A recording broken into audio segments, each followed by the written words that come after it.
At ayun na nga mga ka-325, it's me again, 325 Viewers Vlog, Lorado Official. It's July 8, 2024 mga ka-325. Monday na naman mga ka-325, walang Monday sickness sa atin. Araw-araw sipag lang.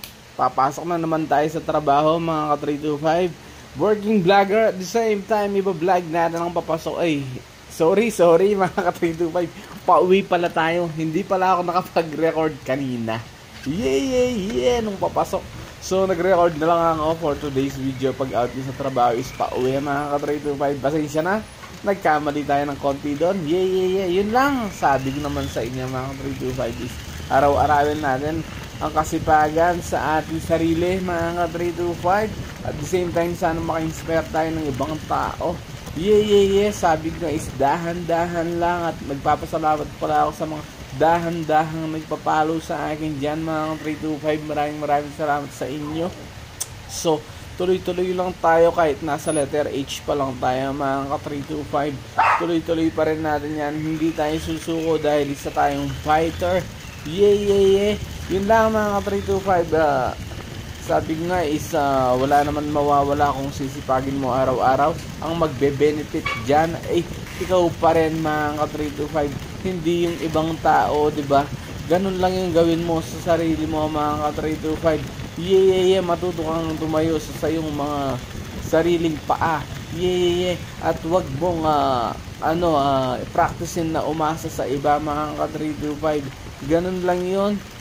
Dahil at the end of the day, mga ka-325, ikaw pa rin ang magdedesisyon kung anong gagawin mo sa buhay mo. 'Di ba?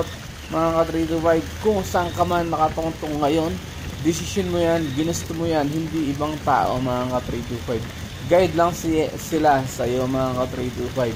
Yeah. Kaya kung ako sa iyo mga ka-325, is galingan mo araw-araw, mag-improve tayo araw-araw. Kahit hindi naman tayo ganun katalino mga ka-325, diba, sa ating pagsasalita. Pero kunin lang natin sa sipag at tiyaga mga ka-325. Parang pangarap lang yan. Sabi ko nga, lahat ng pangarap natin hindi nakukuha sa mga bilisan niya mga 325. Kunin natin sa mga bagalan dahil hindi mo yan makukuha sa isang minuto, sa isang oras, sa isang araw, sa isang buwan, sa isang taon. 3 to 5 years from now mga 325, magkakaresulta din tayo sa lahat ng ating mga ginagawa. Good luck sa atin mga 325. Keep going, keep moving. Yeah, mag-ingat-ingat po ang lahat, lalo na yung mga OFW. Enjoy watching. Yeah.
Hello boy. Ano ba yan? Napicturean yung atin no day. Bakit kaya? Yung mga nakapay. Hindi naman. Mas may maganda pa nga sa kanila. O tara, pasok mami na. Pasok mo kayo. Stormy!